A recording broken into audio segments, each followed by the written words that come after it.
to correlate your communication with feeling means they're separate.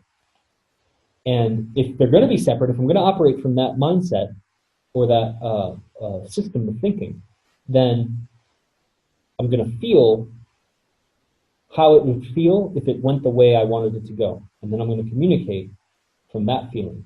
And I hold the feeling while I communicate. And the feeling of the communication going the way I want to is held in my heart.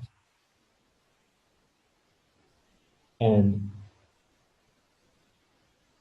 the heart is going to be influenced throughout the day because none of us here, I don't think, are Buddha masters.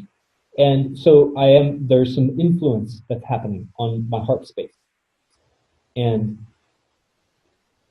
the technique of holding open is great. And how you do this is to remind yourself of the desired outcome.